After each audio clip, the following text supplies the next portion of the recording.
एक त्रिभुज के शीर्ष निर्देशांक पहला, दूसरा और तीसरा, ये 3 निर्देशांक दिए गए हैं एक त्रिभुज के, और पूछा गया है कि वह त्रिभुज जो होगा वह कौन सा त्रिभुज होगा। ठीक, तो निर्देशांक ज्यामिति में जब हमने आपको थ्योरी वाली क्लास में बताया था तो अच्छे से सारी चीज़ें बता दी थी। यदि किसी को ना पता हो तो हम बता देते हैं। जैसे कि यहाँ पर हमने आपको बताया था आपके 4 कोऑर्डिनेट होते हैं। यहाँ पर ये होता है आपका एक्स अक्ष, ठीक, और ये होता है आपका वाई अक्ष, वाई अक्ष। ये होता है आपका एक्स डैश अक्ष और ये होता है आपका वाई डैश अक्ष। ठीक, इस प्रकार से होते हैं ये। यहाँ पर सारे ही किस में होंगे? प्लस में होंगे। जैसे कि हमने बोल दिया 1 2 3 4 5। इसी प्रकार से ऊपर भी जाएंगे तो 1 2 3 4 5। ठीक, इस प्रकार से होंगे। इधर जब आते हैं तो वह माइनस में चलते हैं। ठीक, और यहाँ पर माइनस में एक भी निर्देशांक नहीं दिया गया है तो उसे हम उतारने की ज़रूरत भी नहीं है। इधर आओगे तो -1 -2 -3 -4 इस प्रकार से नीचे आएगा -1 -2 -3 -4। ठीक, इस प्रकार से आते हैं। ठीक, तो यहाँ पर ये फर्स्ट कोऑर्डिनेट जो है प्लस प्लस वाला, इसी के अंदर के सारे निर्देशांक दिए गए हैं। तो देखिए यहाँ पर दिया क्या गया है, आपको अच्छे से पता होगा, हमने आपको पहले ही बता रखा है कि ये जो आपके निर्देशांक दिए जाते हैं ये आपके हमेशा ही पहला जो निर्देशांक होता है वह आपका x होता है और दूसरा जो निर्देशांक होता है वह आपका y होता है। ठीक, ये आपका x होगा, ये आपका y होगा, ये आपका x होगा और ये आपका y होगा। ठीक, अब यहाँ पर देखें तो x क्या है? 4। तो x को 4 तक गिनना है हमें। यहाँ से स्टार्ट करेंगे 1 2 3 4, तो यहाँ तक आ गया ये। ठीक, y कितना है? 1। y कितना है? 1। तो ये यहाँ तक आएगा, यानी कि ये किस प्रकार से चलेगा? तो ये इस प्रकार से चलेगा। ठीक, यानी कि यहाँ पर ये आपका बिंदु बन जाएगा इस प्रकार से। ठीक, अब इसके बाद दूसरा दिया गया है आपका 1 1। 1 1 की बात करें तो यहाँ से हम स्टार्ट करेंगे, यहाँ तक आएगा ये। ठीक, और यहाँ तक आएगा। ठीक, तो ये यहाँ पर एक बिंदु बन जाएगा। इसके बाद तीसरा दिया गया है आपका 3 5। एक्स को 3 तक गिनना है, 1 2 3, तो ये यहाँ पर आ गया। ठीक, और 5 तक ले जाना है, यानी कि यहाँ तक। ठीक, तो ये आपका जो चलेगा यहाँ तक, ये आपका यहाँ से यहाँ तक इस प्रकार से चलता जाएगा, ये 5 तक यहाँ पर आ जाएगा। ठीक, तो आपका यहाँ पर एक त्रिभुज बन जाता है। वो त्रिभुज कैसे है? तो देखिए, जैसे कि हमने एक रेखा यूँ खींची पूरी और यहाँ से इस प्रकार से खींचा, इसे मिलाया इस बिंदु से, फिर इस बिंदु को मिलाया और इस बिंदु से हमने इसे मिला दिया। ठीक, अब आप देख रहे हो यहाँ पर हमारा एक त्रिभुज बन चुका है। और ये जो आपका त्रिभुज बना है तो इसमें हमें क्या करना होगा कि हमें बताना होगा ये कौन सा त्रिभुज है। तो देखोगे यहाँ से, आप देखोगे तो यहाँ से 1 2, यानी कि यहाँ से यहाँ तक की जो भुजा है वो कितनी हो जाएगी? 2 हो जाएगी। और यहाँ से देखोगे तो यहाँ से 1, यानी कि ये भुजा कितनी हो जाएगी? 1 हो जाएगी। अब इसकी हाइट की बात की जाए तो यहाँ से गिनोगे 1 2 3 4, हाइट कितनी हो गई? 4। हाइट कितनी हो गई इसकी? 4। अब यहाँ पर हमें ये वाली और ये वाली भुजा निकालनी है, क्योंकि ये वाली भुजा तो हमें पूरी मिल चुकी है, क्योंकि 2 ये और 1 ये, तो टोटल कितनी हो गई? 3 हो गई। ठीक, इतनी सी बात आपको अच्छे समझ आ गई होगी। अब हमें ये भुजा निकालनी है और एक ये भुजा निकालनी है। और आपको अच्छे से पता है कि ये जो आपकी सीधी रेखा है ये क्या करेगी? 90 डिग्री का एंगल बनाएगी। ठीक, तो ये एक समकोण त्रिभुज बन गया और एक ये समकोण त्रिभुज बन गया। तो यहाँ पर हम पाइथागोरस लगाएंगे। पाइथागोरस लगाएंगे तो यहाँ पर क्या करेंगे हम, जैसे कि ये आपका एक कर्ण है, तो कर्ण स्क्वायर बराबर लंब कितना है आपका? 4 है, यानी कि 4 का स्क्वायर करेंगे तो कितना हो जाएगा? 16। लंब स्क्वायर बराबर आधार स्क्वायर प्लस यहाँ पर रखेंगे 1 का स्क्वायर करेंगे तो कितना हो जाएगा? 1 हो जाएगा। और 16 और 1 17, यानी कि कर्ण की वैल्यू कितनी आ जाएगी? √17। तो ये जो भुजा है ये कितनी आ गई आपकी? √17। ठीक, ये वाली जो भुजा है ये कितनी आ गई? √17। देखिए अलग से बना देते हैं इस त्रिभुज को। जैसे कि इस प्रकार से ये एक त्रिभुज है, ये भुजा 2 है, ये भुजा 1 है और ये आपकी 4 है हाइट इसकी। ठीक, और इसके बाद ये भुजा हमने निकाली है √17। ठीक, और ये पूरी भुजा जो है ये कितनी है? 3 है। ठीक, अब इसके बाद हमें ये वाली भुजा निकालनी है, और ये वाली भुजा निकालने के लिए हम क्या करेंगे? कर्ण ये हो जाएगा, तो कर्ण स्क्वायर बराबर लंब स्क्वायर यानी कि 16 प्लस आधार स्क्वायर, आधार कितना है इसका? 2, 2 दूनी 4। 16 और 4 कितना हो गया 20, और 20 को हम लिख सकते हैं 5 चौक 20 यानी कि 2√5। कितना आ जाएगा 2√5, तो 2√5। ये वाली भुजा निकली 2√5, ये वाली निकली √17 और ये वाली निकली आपकी 3। ठीक, अब आप यहाँ पर ऑप्शंस पर देखोगे तो यहाँ पर बोला गया है समद्विबाहु और समकोण त्रिभुज। समद्विबाहु तो हो ही नहीं सकता क्योंकि दोनों भुजाएं जो हैं, सॉरी जो तीनों भुजाएं हैं जो हैं वो आपकी अलग अलग हैं, तो ये आपका कैंसिल हो जाएगा। इसके बाद बोला गया है विषमबाहु त्रिभुज, ये हमारा सही आंसर हो जाएगा। आगे देख लेते हैं और भी।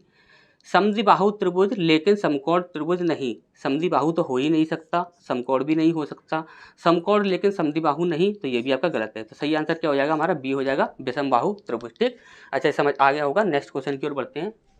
इसके बाद नेक्स्ट प्रश्न है हमारे यहाँ पर, यहाँ बोला गया है -15 माइनस ब्रैकेट के अंदर -18 -35 डिवाइड बाय 5। ठीक, ये बोर्ड मास की छोटी सी कैलकुलेशन है, इसे हमें सॉल्व करना है। जैसे कि -15 माइनस -18 -35 डिवाइड बाय 5। अब 5 से आप इसमें भाग लगाओगे कितना आ जाएगा 5 7 35 और इस 7 को यह होगा माइनस का होगा।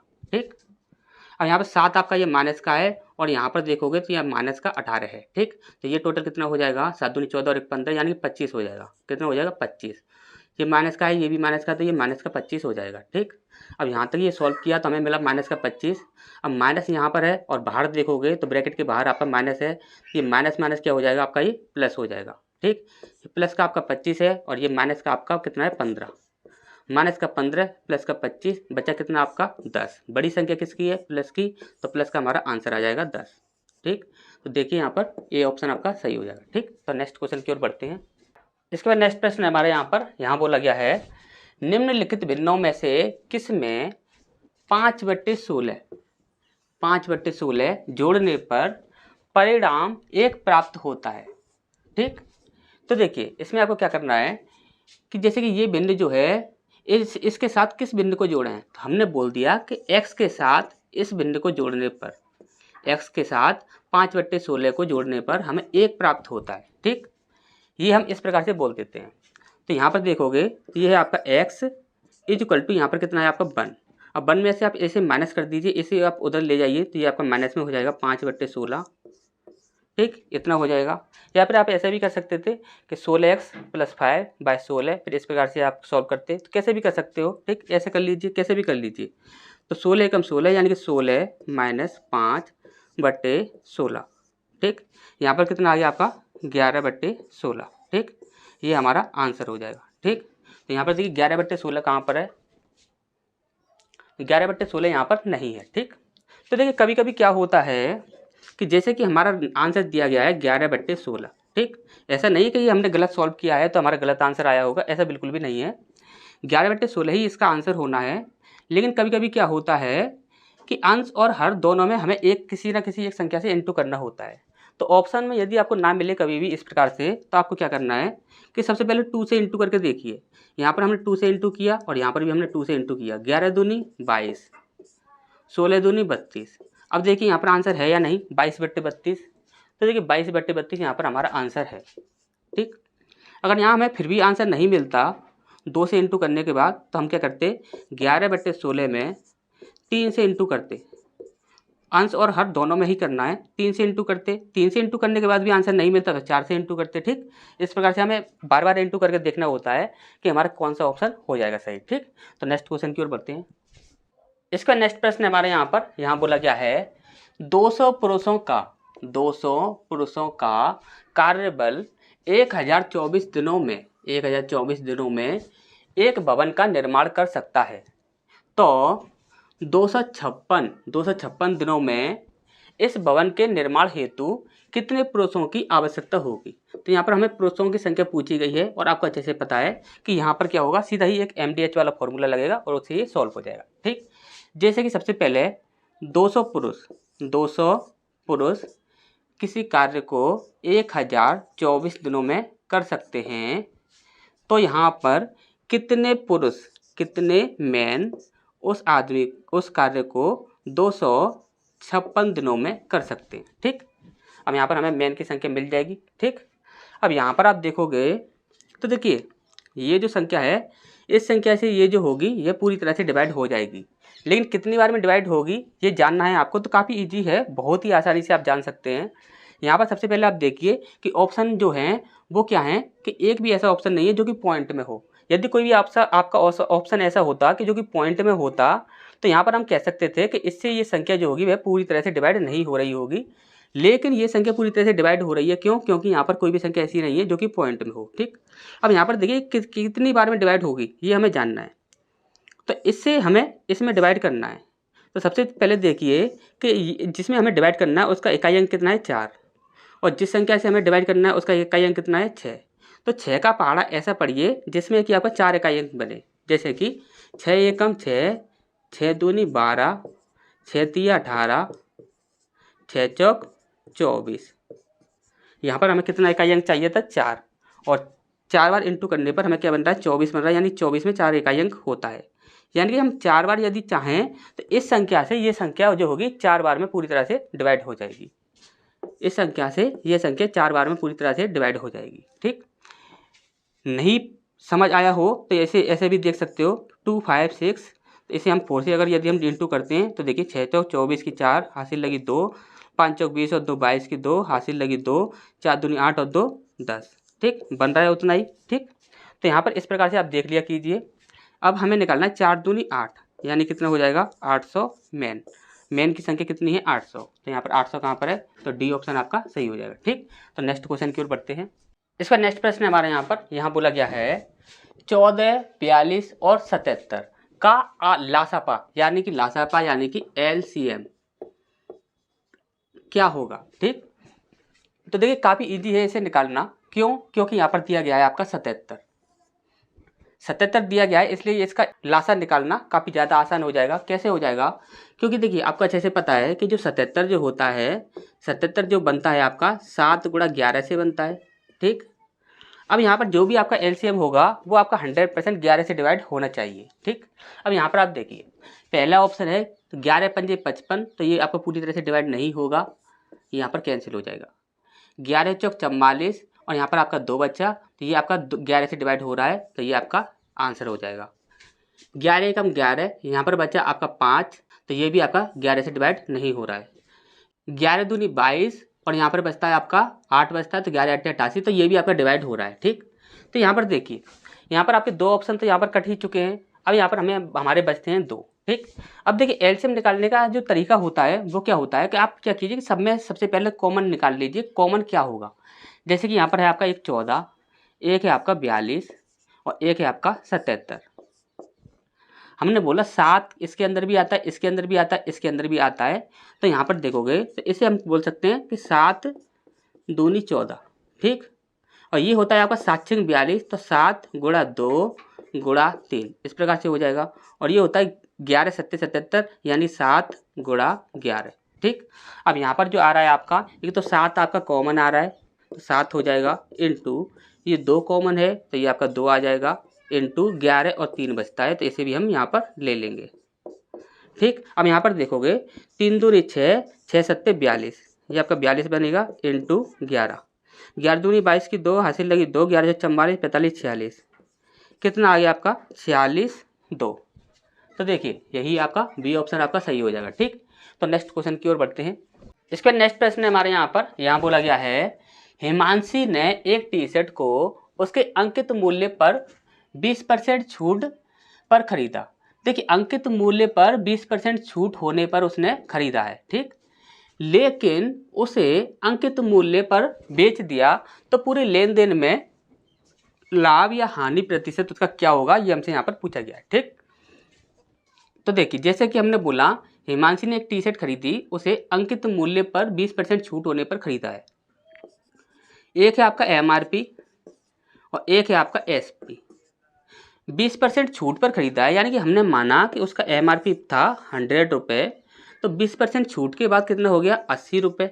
ठीक, 20% छूट के बाद कितने का हो गया 80 रुपये का, यानी कि उस पर 100 रुपये की कीमत डली हुई थी और उसने 80 रुपये में वह चीज़ क्या थी खरीद ली। ठीक, अब उसने दूसरा पॉइंट बोला है कि लेकिन उसे अंकित मूल्य पर बेच दिया। अंकित मूल्य पर ही बेच दिया तो पूरे लेन देन में उसका लाभ या हानि प्रतिशत क्या होगा। अब यहाँ पर थोड़ा सा चेंज हो जाता है। यहाँ पर जो आपका एसपी जो था वो आपका अब सीपी बन चुका है। वो क्या बन चुका है, सीपी बन चुका है।